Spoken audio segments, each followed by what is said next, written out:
Myself, Ifana Nahid, Assistant Professor, Mirza Ghalib College, Gaya. Today I am going to start the new topic, colorimetry, which we have to read in MSc semester 3rd. As we know that in the previous class I have already discussed what is chromatography, the types of chromatography. Then after, the new topic is here, colorimetry.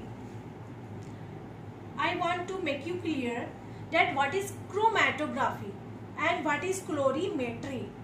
See, chromatography is also a technique, lab technique, which is used to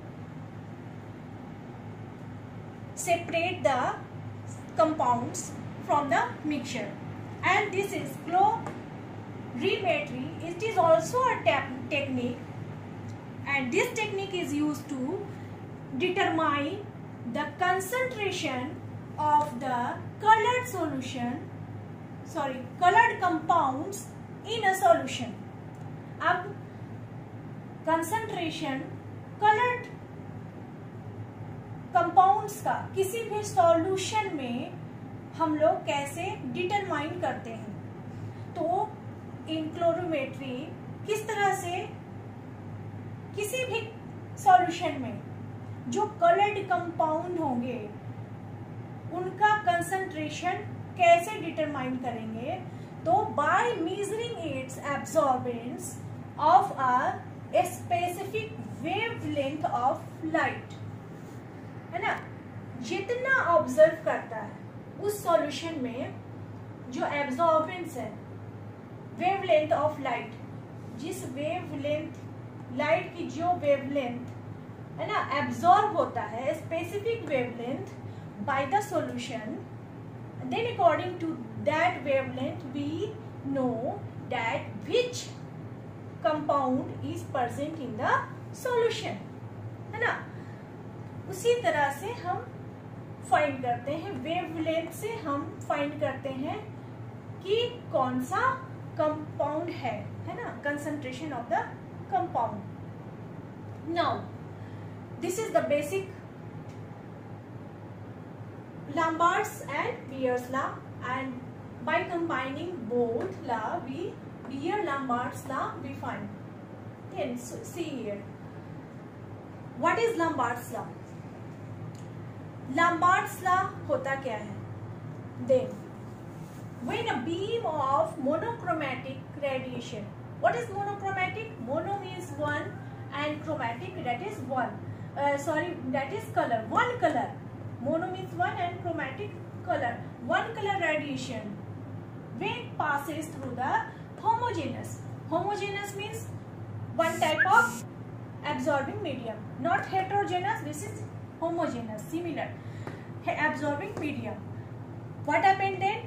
जब monochromatic radiation पास करती है किसी भी medium के through, किसी भी absorbing medium के through, तो क्या हो जाता है?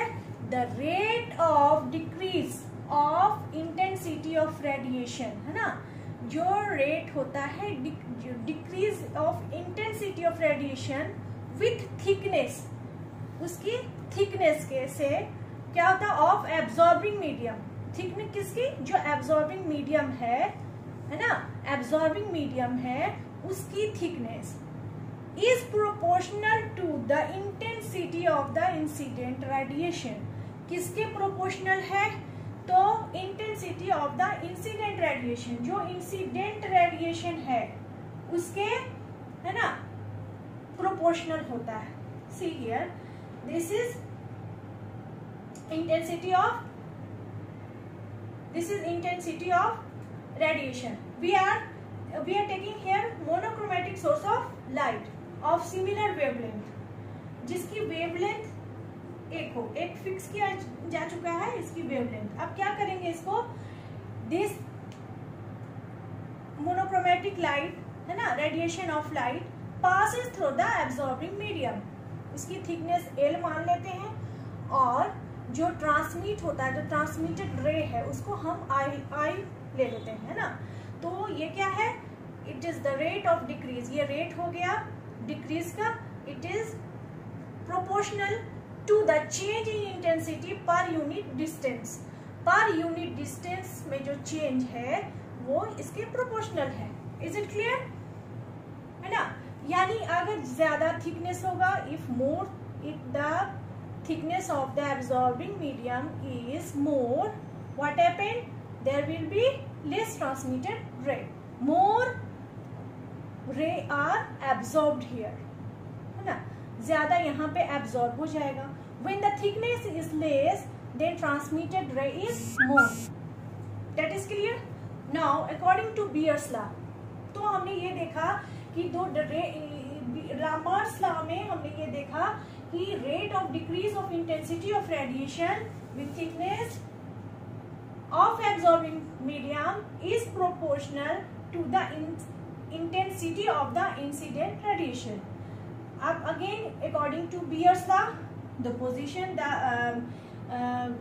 definition is same. Only the change is that, see here, when a beam of monochromatic radiation is passed through a solution of an absorbing substances, है ना? अब यहाँ किसके थ्रू हो रहा? Solution through a homogeneous absorbing medium नहीं होगा, यहाँ पे क्या होगा? सॉल्यूशन से हम लोग पास कराते हैं जब, तो क्या होता है? Of an absorbing substances the rate of decrease of intensity of radiation with thickness of absorbing solution, है ना? Of absorbing solution is proportional to the intensity of incident radiation. ये किसके proportional होगा? तो intensity of the incident radiation as well as, और किसके? then as well as the concentration of the solution. जो solution से हम पास करा रहे हैं उसके concentration के भी proportional होगा। क्या proportional होगा? The rate of decrease of intensity of radiation. Is it clear? And by combining Lambert's and Beer's law, we get this equation, that is log I0. I0 is I. This is the initial incident radiation, and this is the incident radiation after the transmitted ray, after passing through the absorbing substances or solution, है ना? That will be equal to epsilon CL. CL, L is the length of the that is thickness of the absorbing medium. L is equal to A. What is A? A is absorbance or optical density. And what is epsilon? It is a molar extinction coefficient. What is epsilon? This is the molar extinction coefficient. Means it is a property of the molecule undergoing transition. Is it clear? So this is the Lambert's-Beer's law, which we have to study in semester 3rd.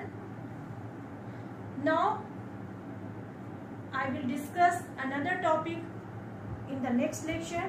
That's all for today.